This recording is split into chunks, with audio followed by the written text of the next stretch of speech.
Welcome to the podcast where we celebrate innovation for a happy planet. I am your host, Abigail Carroll. Our guest today is Alison Cove, founder of USEFULL, a circular reuse solution that partners with college campuses to make student takeout meals a zero-waste and microplastic-free experience. With a business focused on domestic health and circularity, Alison never thought she'd be so affected by global affairs.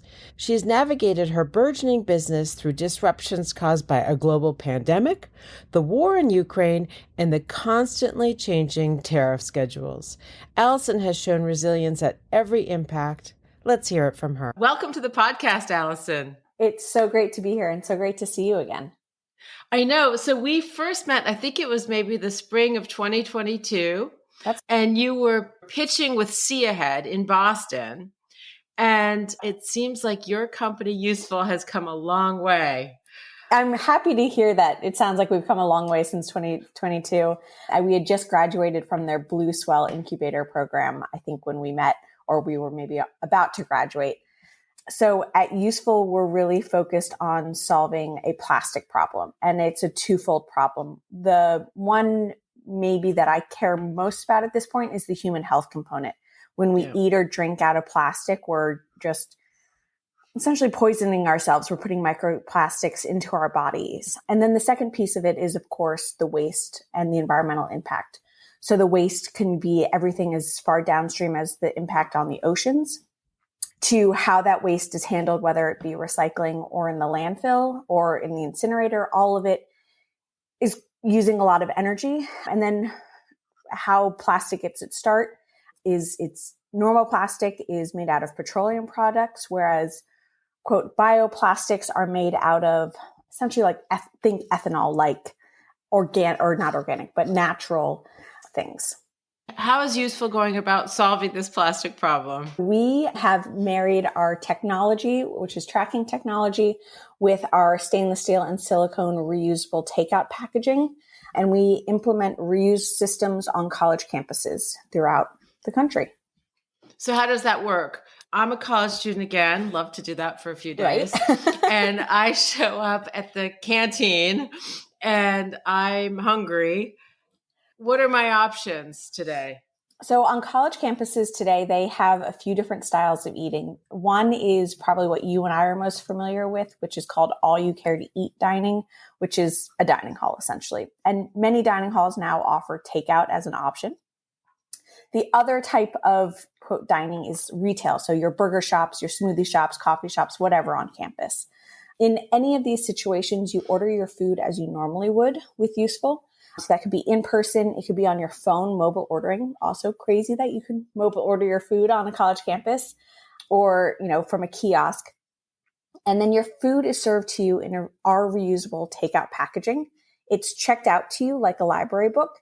And then you can take it with you anywhere on campus or off campus. And then it's due back in generally 2 to 5 days, depending on the campus's policy. So, well, a few thoughts there. You need a lot of plates if they can hold them for a week. So that we're talking about a lot of inventory. Well, interestingly enough, most people are holding on to this for less than 36 hours.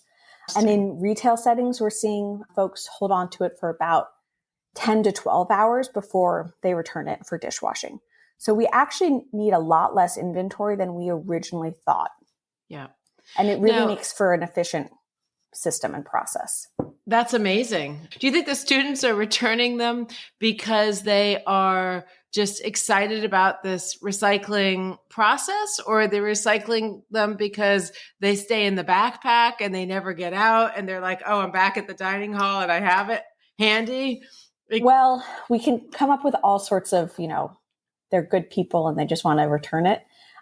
But we also ding them $1 a day if they're late returning it. So I think there's the firm but fair stick. $1 isn't going to move the needle tremendously one way or another. And frankly, we never want to have to collect a late fee.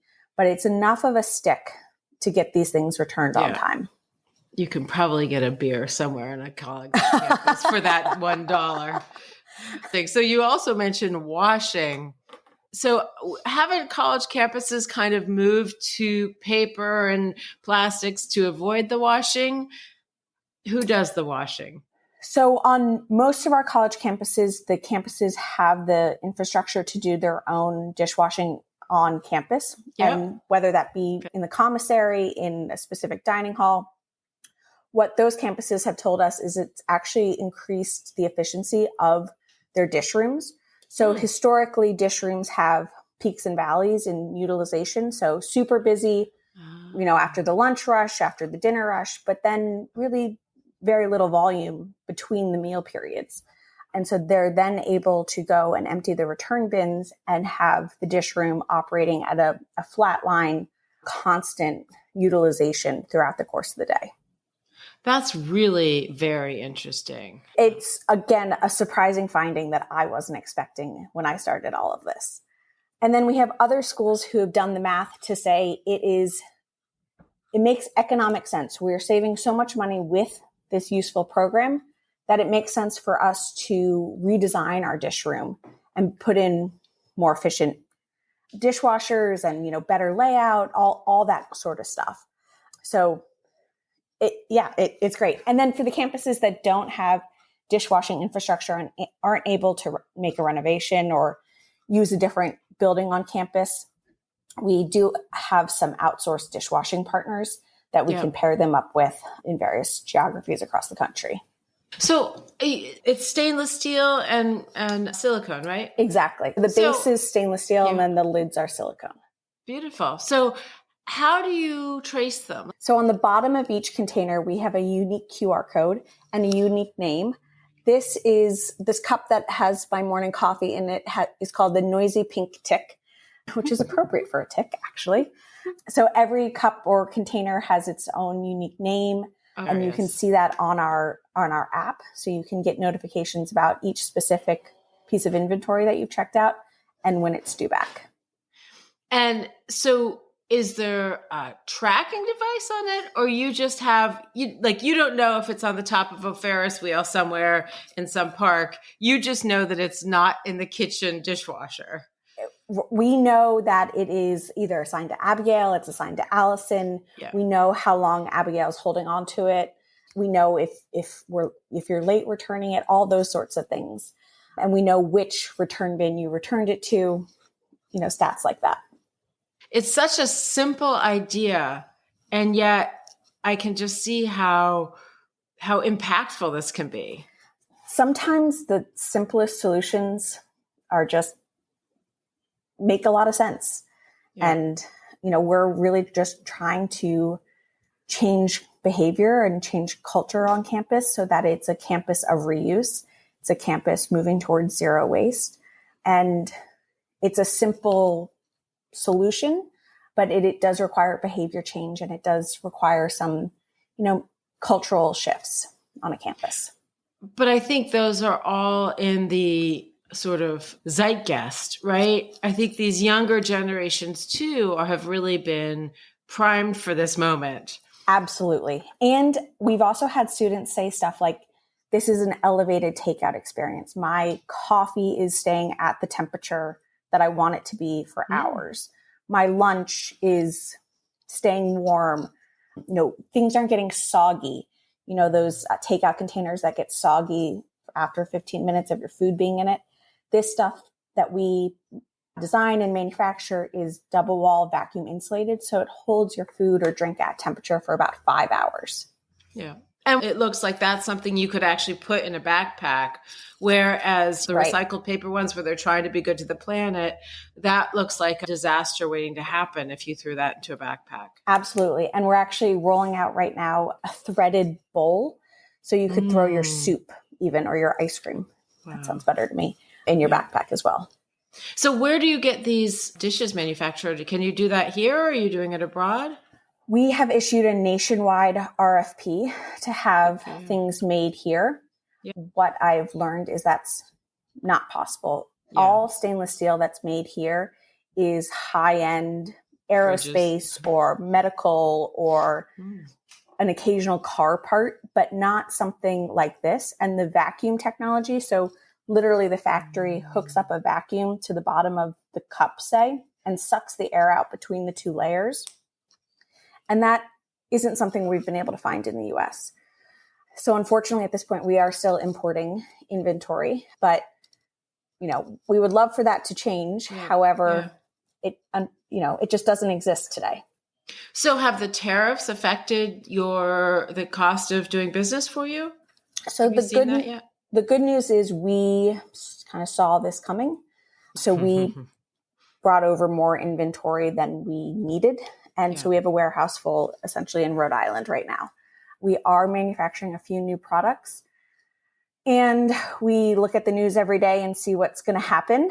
But for right now, we haven't yet imported anything under these new tariffs. It seems like it's harder to plan when on a daily basis. Totally. They're here, they're gone, they're here, they're gone. One day it's 150%. The next day it's 30%. The next day it's 75%. You can't keep up. Yeah. So I want to come back to this political risk subject in a minute, but I want to continue here on this thread sort of digging into the product. It also looks like you've got some important tech partners. Tell me about how some of these partnerships and how they've helped boost your sort of diaspora of USEFULL. Absolutely. So when we look at the student experience and frankly, the dining director experience, we want to make it as easy as possible for everyone. So we want to leverage existing technology and infrastructure on these college campuses wherever possible. So Transact Campus is an example of one of those partners. They're the largest both campus card and point of sale, mobile ordering, kind of all the stuff behind the scenes on a college campus that you and I don't think about. How you pay your tuition. What used to be Blackboard when I went to college, so you can see your grades and things like that. They have all of that technology. And so we have an exclusive integration with them, which enables us to have an integration with their mobile ordering platform, their kiosk ordering, as well as their point of sale ordering, so that it really streamlines both the front of house and back of house experience. Good for you. I met you, I think, in the spring of 2022. When did you actually launch? Was that your launch? I think the day we met, or one of the day of the Blue Swell graduation, I launched my first college, and that was Mount Holyoke College. So that was fantastic. February. And after that, I think you raised like $1.5 million. You did a fantastic raise. We did. We raised 1.7 right around that time as well, which helped us go from us being party of one, me and my alter egos, to starting to build a team and building a product and a program that is scalable. So you got Mount Holyoke on board. An American university, a Seven Sisters college. Yes. As a solopreneur. Exactly. Wow. Kudos. Thank you. So I forever am grateful for the dining director out there who, I'm still in touch with. His name is Rich Perna. He's since moved on to Holy Cross, just down the road a bit. But he both believed in me and he believed in the solution. He actually started with plastic reusable solution and saw a lot of flaws in it and was excited to switch to USEFULL for a few reasons. One, plastic-free. And some of his plastic pain points were students gave it no intrinsic value. It feels like trash. And so there's a propensity to throw it away. It's also not super durable. It breaks down in the dishwasher. You drop it.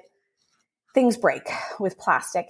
And then something that I didn't appreciate at first, but plastic comes out of the dishwasher soaking wet. I don't know if you've ever run Tupperware through your dishwasher at home, but I always have, if I don't have any plastic anymore, but when I did, I would have to put it out on the drying rack for a day or two because it comes out soaking wet. Stainless steel, on the other hand, gets so hot in the dishwasher that it comes out dry. And so you can immediately put it back into circulation, and it really streamlines operations. Interesting. That's, it's these little subtleties that make the difference. And you may not have been sort of fully aware of all of these benefits when you started, but you had the big picture and everything seems to have fallen in line. You have had some hurdle. So I am going to just go right to this political question because I'm sort of back in 2022. You've got your first client. And like a lot of tech companies, you had outsourced some of your technical development, I believe your tracing platform, to the Ukraine.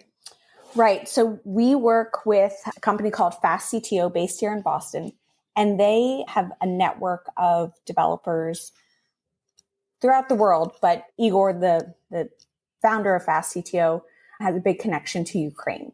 And so we had hired, I want to say 3 or 4 developers in Ukraine when the war broke out. And when I set out on this journey, I never thought that political or unrest would have anything to do with this business. But here I was finding myself on Zoom calls with the team while they were in bomb shelters, air raid sirens going off in the background, and, trying to figure out where they go, what's going on. And I really credit Igor, who is our CTO to this day, with helping to make sure that everyone that he works with was safe and, had options. And long story short, we were able to get 2 of our developers over here to the States, which is just, again, a journey I never thought that I would at all be part of.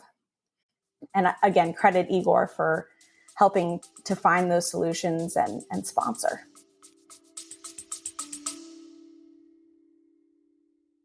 For a blue economy to thrive, people need to use more sustainable products. But which products? And will consumers actually adopt them? Innovators like you are hustling to figure this out. Spark number 9 can tell you if there's demand for your product. Spark markets your product before it's built using online advertising so you launch smarter. Have a big idea? Vet it with Spark before you build. Visit Spark online at www.sparkno9.com or find them on LinkedIn. That's amazing. I think in all the startups that I've talked about, we've talked about failing environmental policies or things like that, but they're very big picture. They're very big. This is a really practical example of political risk. And absolutely. And I was reflecting actually the other day. You mentioned earlier that this is such a simple solution. It just makes so much common sense. And I also thought that when I set out on this journey, I didn't appreciate the nuance of designing a cup, finding factories to manufacture it, all of that stuff. But political unrest from wars, now we have more political unrest locally here. Will their visas be honored? Is it something to be afraid of?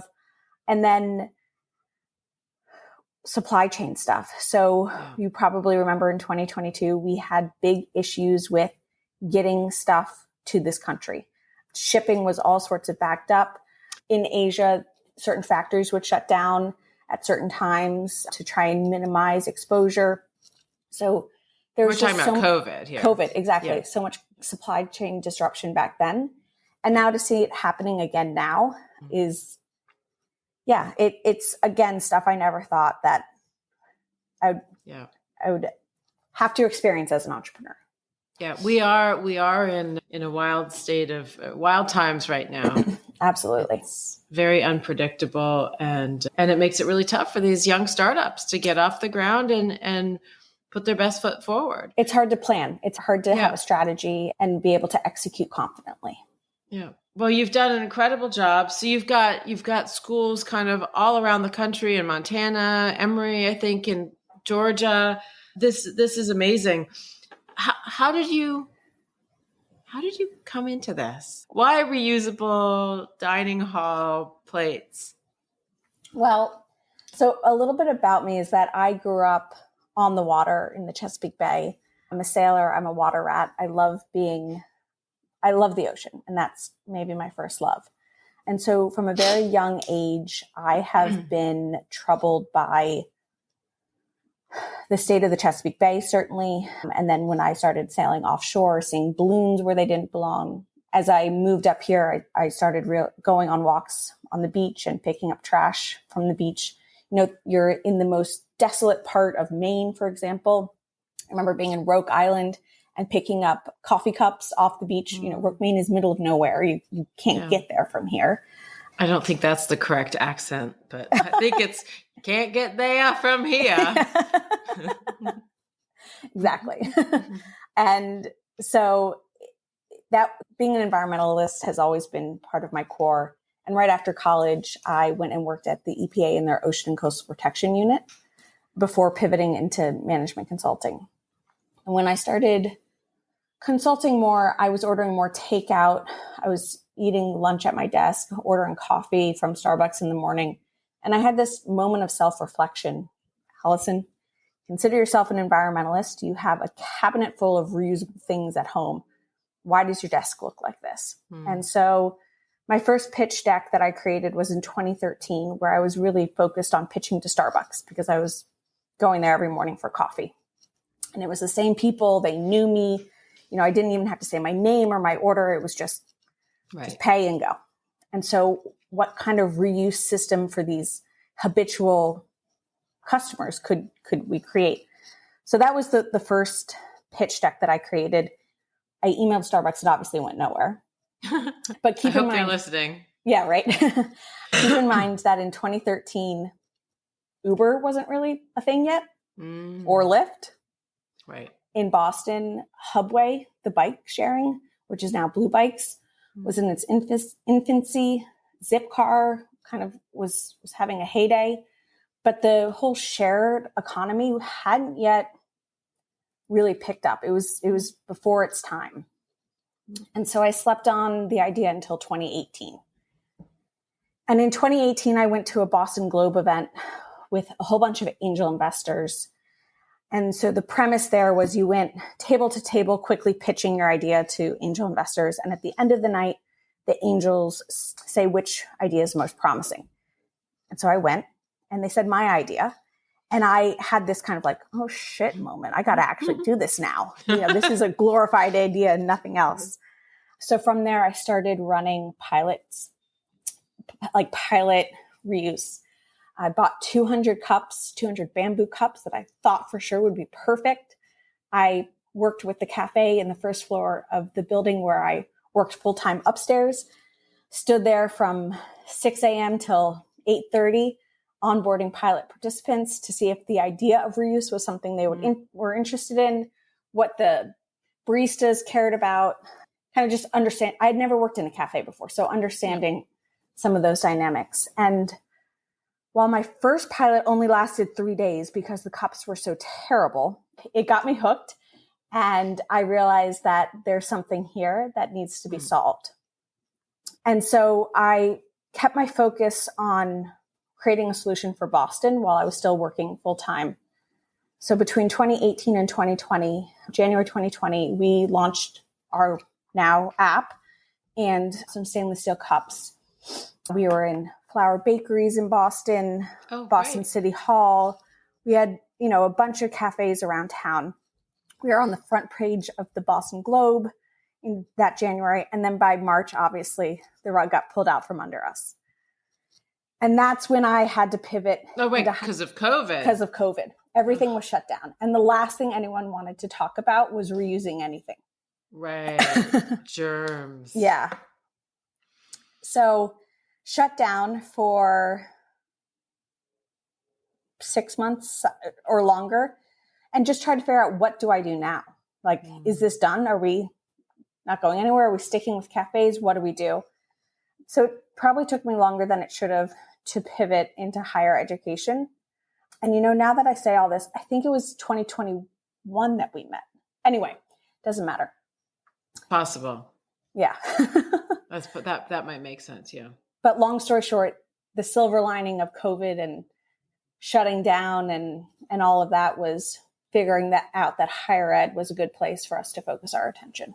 I'm hearing about your plates and the lids and how great they are in the dishwasher and I'm thinking, wow, I should really have a set of these at home. Do you ever think about kind of adding a direction and selling them as, direct to home consumer goods? Yeah. It's a question I get a lot, and we keep saying we're focused on selling a system. but I certainly use them at home. Yeah. I mean, they sound great. Also for kids' lunchbox. Totally. Yeah. So the answer is right now, no. We definitely do think about it a lot, but part of what we're trying to solve for is we all have cabinets full of reusable products at home, and it's not convenient. It's not normal. It's not in our culture to bring reusable products with us when we go out for food. Yeah. We want to be spontaneous. It's just not who we are.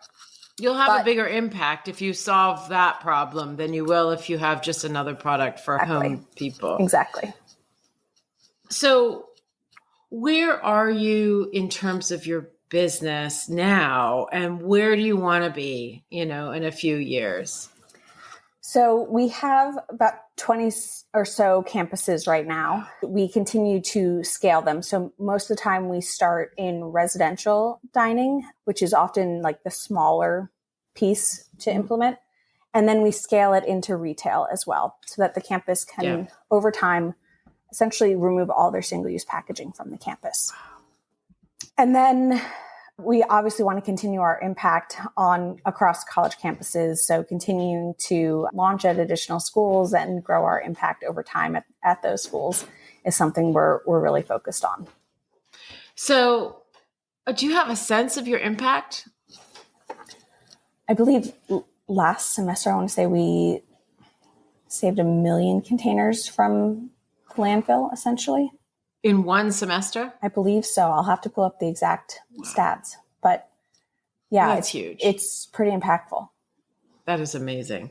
And then there are all the secondary and tertiary benefits of having done that. Exactly. You're the fuel for moving, buying all this stuff, the packaging for that, the cycle is huge. So it's absolutely huge.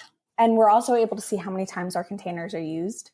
And they're used a lot in a good way. Like they're really durable. And the system works. Our environmental break-even point is 20 some odd uses. And we are able to see that often happens definitely within the first semester of use. But we have things that have been used hundreds of times. Yeah. And if they get a little dinged, is that okay? Like what's your threshold, your level of ugliness that you will tolerate? We ultimately let the campus decide what they're comfortable with, because they're the ones serving their food in the container. But we gladly will retire anything that they deem too dinged up. So yes, it does get dinged. I believe we had one school where the football team ran them over with a truck or something like that. Yeah. So, there's some nuances out there. But by and large, this is really durable stuff. We are talking about college students after all. It's another species. Yeah. So what's the big picture for this?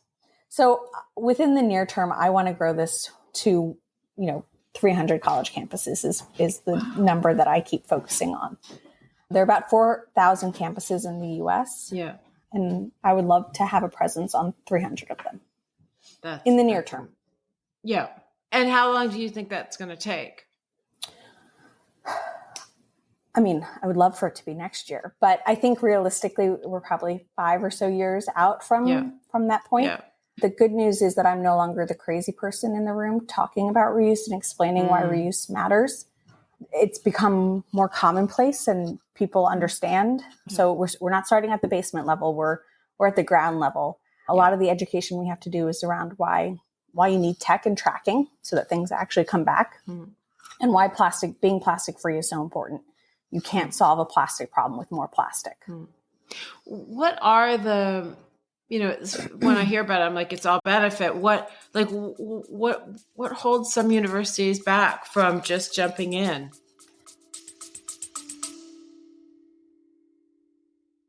Listeners may remember Patrick Breeding, who was on our show last year to talk about Marin Skincare and its clinically proven formula that uses glycoproteins from Maine lobsters to treat eczema and dry, damaged skin. This company has since become wildly successful with this lobster lotion, and Patrick is inviting listeners to a 20% discount on their products by using the coupon code HAPPYPLANET on their website, marinskincare.com. I use this product myself, and I highly recommend it.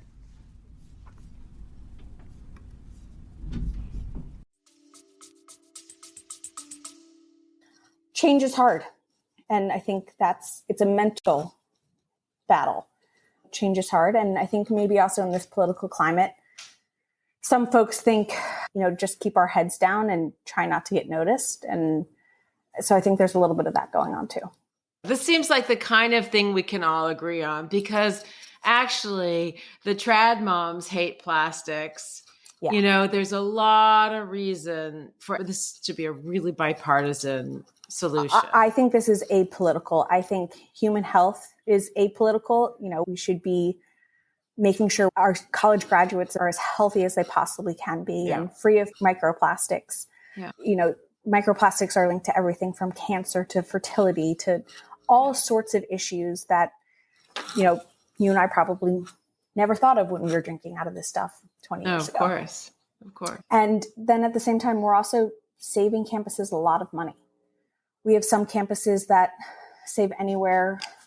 I was just looking at some case studies. We have campuses saving over 50% against what they were paying for single-use packaging. And that's huge. So there are economic reasons to switch. There are health reasons to switch. And then there are diner or takeout experience reasons to switch. It's an elevated experience. Are you on a pay-per-use model? Is that how you work? So we ask our college campuses how much takeout they do today. And then we, ask them how long they want their free usage period, a few other stats, and we build a model to determine how much inventory to ship them. Yeah. But generally they don't need a ton of inventory because stuff is coming back so quickly. Yeah. Amazing. So to get to 300, do you have the list? Of do you all have the schools? 300? Well, yeah. Do you have the 300 in mind that you want? Certainly four-year institutions with folks living on campus are schools that we target. And then over a certain size as well. Yeah, right. So you can have the maximum impact. Exactly. Are you going to be raising money? So the plan is to continue to raise money, to continue to scale. Part of our value add is that we're an all-in-one solution. So we have the technology, we have the inventory, we have the marketing, we have the customer service support, 24/7 help desk. We are a solution that can easily and quickly be deployed to college campuses, as well as our integrations with not only Transact, but the other campus card solutions as well. So we want to continue to improve our product, offer new physical products, as well as our tech platform. And then one benefit that we offer campuses is that we actually lease our inventory to them. This means that if any inventory gets lost, students pay us directly and we ship the campus out replacement inventory. So they really don't have to think about it. It also means that they can start saving money against single use day one because of how we've priced it. But it also means in effect, we're financing it for them. So it takes, it's a different model, which takes some capital. Interesting. So are you actively fundraising right now? We are, yes. So should people contact you? I would love that. Yeah, we have a lead investor that's still very much so active, engaged, interested, will continue to lead. But yes, certainly interested in meeting other folks that could potentially be interested in this, strategic investors as well. Yeah. So do you have any advice for entrepreneurs starting out today who might be interested in sort of some of these environmental issues? My advice is to really be passionate about it, because there are many peaks and valleys in this journey, and peaks and valleys that you never thought possible. And you will be at what you think is rock bottom multiple times throughout this journey. And so you have to have the tenacity and wherewithal to endure that pain and have the vision that you want to continue and that this is the right thing for you personally, for the world. That conviction is so important, and something I didn't realize setting out on this journey. And then maybe more practically, everything takes longer and costs way more than you think.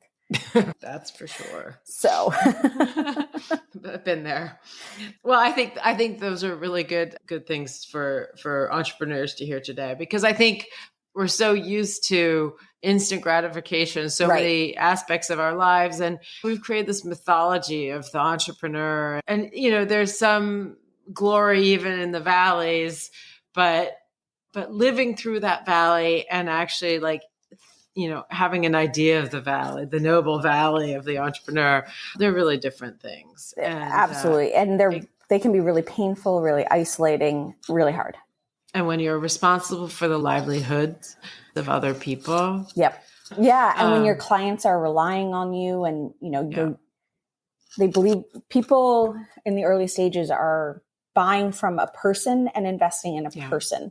The company is well and good, the brand presence, all that is well and good, but it's really the person that they believe in. And so making sure that you're willing to put your name on the line. And so anyway, well, I think that's good luck great. To all budding entrepreneurs out there. So are you optimistic about our ability to stay ahead of the plastic problem? Well, I think we're already behind in the plastic problem, but I am confident that the tide is turning. There's continued research that shows us how bad plastic is for us. There is mounting concern through everywhere I go. I was at the DMV and I was waiting for my real ID, and on the TV they were talking about microplastics in water bottles, and I was like, we've come a long way. That I'm sitting here in the DMV and the TV is telling me about microplastics. So I think the tide is turning. We're certainly up against big oil and we're up against some other big things, but I think in the long run, it will absolutely be in our favor. Right. No, I agree. And I think your focus on health is really the theme that's going to make this a fully bipartisan issue. And you can't just be, brushed off as woke. Exactly. And what I've learned, and maybe this is just my cynicism, is that, quote, environmental stuff is considered a warm and fuzzy. And maybe this is even a branding issue with the USEPA, the Environmental Protection Agency. Mm-hmm. What that agency does and what we do is really protect human health, right? We want clean air to breathe. We want clean water to drink. Mm-hmm. The endangered bird or whatever that many people associate with all this regulation is a different agency. And while important, not the same as human health, which should be something we all agree on, that we need clean air, we need clean water, we need healthy food to eat. We as a human, we as society need all of these things to survive. We certainly do. So I think that's a great note to end on. Alison, I'm just so delighted to have you here on this podcast.